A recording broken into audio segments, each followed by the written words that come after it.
എല്ലാവർക്കും ഇന്നത്തെ പുതിയ വീഡിയോയിലേക്ക് സ്വാഗതം. ഇന്ന് വൈകുന്നേരത്ത് കറിയൊന്നും ഇല്ലാത്തതുകൊണ്ട് ഞങ്ങൾ കുറച്ച് പുളി വയ്ക്കാമെന്ന് വിചാരിച്ചു.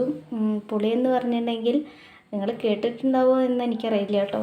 ഇത് പച്ചവെള്ളപ്പുളി പറയും. മുളകർത്തപ്പുളിയുടെ വേറൊരു വേർഷനാണ് പച്ചവെള്ളപ്പുളി. അപ്പം അതിലേക്ക് അത് എങ്ങനെ ഉണ്ടാക്കും നമുക്ക് നോക്കാം. സിമ്പിളാണ്, പക്ഷെ കഴിക്കാൻ നല്ല ടേസ്റ്റുമാണ്. ഇവിടെ അമ്മ എപ്പോഴും ഉണ്ടാക്കുന്നൊരു കറിയാണ്. നല്ല ടേസ്റ്റാണ് കേട്ടോ കഴിക്കാൻ. അപ്പം അതിന് വേണ്ട സാധനങ്ങൾ എന്തൊക്കെയെന്ന് നോക്കാം. ഇതിൽ കുറച്ച് പുളി നമ്മൾ വാളൻപുളി പിഴിഞ്ഞ് വെച്ചതാണ്. അതിലേക്ക് കുറച്ച് സബോള വേണം. ഇത് ചെറുതാക്കി അരിഞ്ഞത്. അത് ഞാൻ കുറച്ച് മുട്ട വറക്കാൻ വേണ്ടിയിട്ട് എടുത്തതാണ്. അപ്പോൾ അതാണ് കേട്ടോ കുറച്ച് കൂടുതലായിട്ട് തോന്നുന്നത്. പിന്നെ കുറച്ച് ഉണക്കമുളക്, ഉപ്പ്, കടുക്, എണ്ണ, ഇതാണ് ആവശ്യമായിട്ടുള്ള സാധനങ്ങൾ. അപ്പോൾ നമ്മൾ പുളിവെള്ളം തിളപ്പിക്കേണ്ട ആവശ്യമില്ല.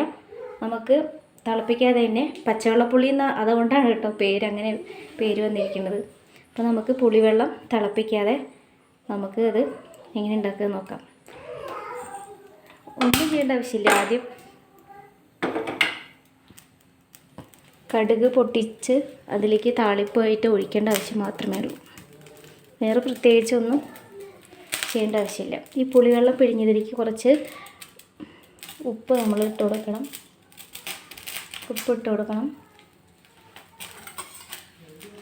നന്നായിട്ട് ഇളക്കുക. കാണുന്ന പോലെ അല്ല കേട്ടോ, നല്ല കഴിക്കാൻ നല്ല ടേസ്റ്റാണ്. ഞാനിവിടെ എണ്ണ ചൂടാൻ വെച്ചിട്ടുണ്ട്. അതിലേക്ക് കടുക് ഇട്ട് കൊടുക്കാം.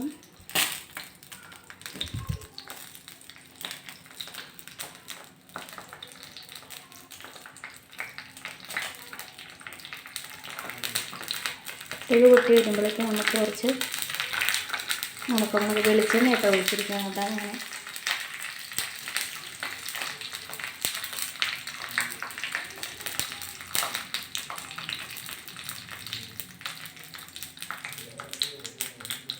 അതിലേക്ക് കോമ്പിനേഷനായിട്ട് വരുന്നത് മുട്ട വറുത്തതും പച്ചവെള്ളപ്പുളിയാണ് കേട്ടോ.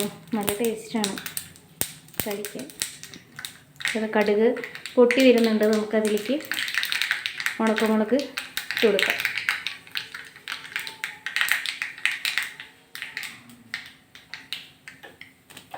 ഗ്യാസ് ഓഫ് ചെയ്തു കേട്ടോ. എന്നിട്ട് മുളക് ഒന്ന് മൂത്ത് കഴിഞ്ഞാൽ നമുക്കതിലേക്ക് ചൂടോട് കൂടി തന്നെ ഇങ്ങനെ ഇതിലേക്ക് ആഡ് ചെയ്യാം. പിന്നെ കുറച്ച് ആവശ്യത്തിനുണ്ട്. ഇത് കടിക്കാൻ നല്ല ടേസ്റ്റാണ് കേട്ടോ ഈ ഉള്ളി. അപ്പോൾ നമ്മൾ ഇവിടെ എല്ലാവർക്കും നല്ല ഇഷ്ടമാണ്. അപ്പോൾ കൈ കൊണ്ട് തന്നെ അത് ഞെരടി എടുക്കണം കേട്ടോ. അപ്പോഴാണ് ആ പുളിയുടെ മുളകിൻ്റെ ആ എരിവൊക്കെ പുളിയിലേക്ക് ഇറങ്ങി വരുള്ളൂ. അപ്പോൾ നല്ല ടേസ്റ്റ് ഉണ്ടാവും.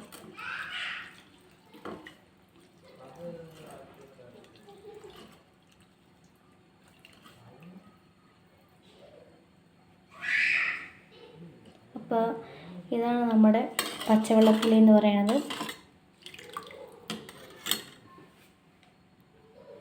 അപ്പോൾ ഇത് നിങ്ങൾക്ക് ഷെയർ ചെയ്യുമെന്ന് വിചാരിച്ചിട്ടാണ് ഈ വീഡിയോയിൽ വന്നത്. അപ്പോൾ ഇനി മുട്ട വറുത്ത് കഴിഞ്ഞാൽ ഇന്നത്തെ വൈകുന്നേരത്തെ ഭക്ഷണം റെഡിയായി. അപ്പോൾ എല്ലാവർക്കും നല്ലൊരു ദിവസം ആശംസിക്കുന്നു. Okay bye. അടുത്ത വീഡിയോയിൽ കാണാം.